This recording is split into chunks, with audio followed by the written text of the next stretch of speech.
आज कशा प्रकारचे कामगारांचा एक विजय लागला? आज सर्वप्रथम कल्याण डोंबिवली महानगरपालिकेची महासभा होती। त्या महासभेमध्ये 499 कर्मचाऱ्यांचं आज रुजू करण्याकरिता जो पटलावर विषय होता, सर्व सन्माननीय सदस्य असतील, 27 गावातील सदस्य असतील, सन्माननीय महानगरपालिकेचे सदस्य असतील, सर्वांच्या माध्यमातून हा विषय ठराव मंजूर करण्यात आलेला आहे। त्या अनुषंगाने राज्याचे उपमुख्यमंत्री एकनाथराव शिंदेसाहेब असतील, संसदरत्न खासदार डॉक्टर श्रीकांत शिंदेसाहेब असतील आणि सर्वच आमदार असतील, सर्वांचं मनापासून आभार व्यक्त करतो।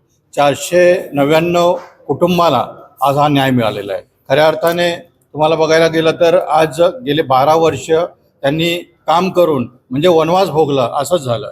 कारण 2006 पासून ग्रामपंचायत जी होती 2015 पर्यंत, नंतर 2015 पासून ते 2026 पर्यंत आता कल्याण डोंबिवली महानगरपालिकेमध्ये ते लोक कामं करत होते।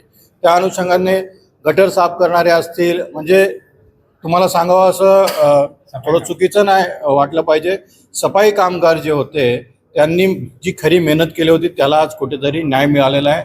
त्या अनुषंगाने सर्वच नेते मंडळीचं मी मनापासून आभार व्यक्त करेन, खास करून महापौर आणि आयुक्तांचं आभार व्यक्त करेन, कारण त्यांनी जो विषय पटलावर घेतला नसता तर आज हा विषय मार्गी लागला नसता।